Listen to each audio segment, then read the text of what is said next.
আমি একটু পিছিয়ে গিয়া তারেক রহমানের দেশে ফেরার বিষয়টা নিয়ে আলাপ করতে চাই, কারণ বিষয়টা গুরুত্বপূর্ণ।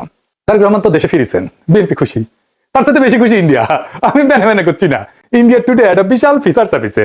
দেখেন কেন তারেক রহমানের দেশে ফিরা ইন্ডিয়ার জন্য খুশির খবর। তারাই লিখেছে, Khaleda Zia son in Bangladesh after 17 years, why it's good news for India. কেন এটা ইন্ডিয়ার জন্য ভালো খবর, সুসংবাদ।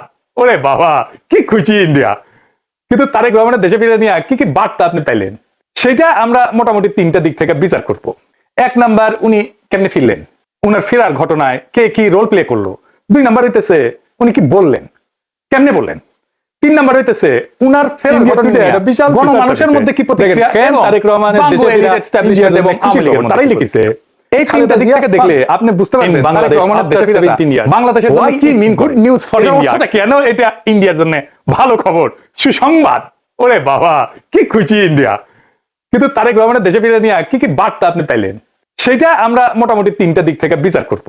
এক নাম্বার, উনি কেমনে ফিরলেন, উনার ফেরার ঘটনায় কে কি রোল প্লে করলো। দুই নাম্বার হইতেছে উনি কি বললেন, কেমনে বললেন। তিন নাম্বার হইতেছে উনার ফেরার ঘটনা নিয়ে গণমানুষের মধ্যে কি প্রতিক্রিয়া এবং বাঙ্গু এলিট এস্টাবলিশমেন্ট এবং আওয়ামী লীগের মধ্যে কি প্রতিক্রিয়া। এই তিনটা দিক থেকে দেখলে আপনি বুঝতে পারবেন তারেক রহমানের দেশে ফিরাটা বাংলাদেশের জন্য কি মিন করে, এটার অর্থটা কি।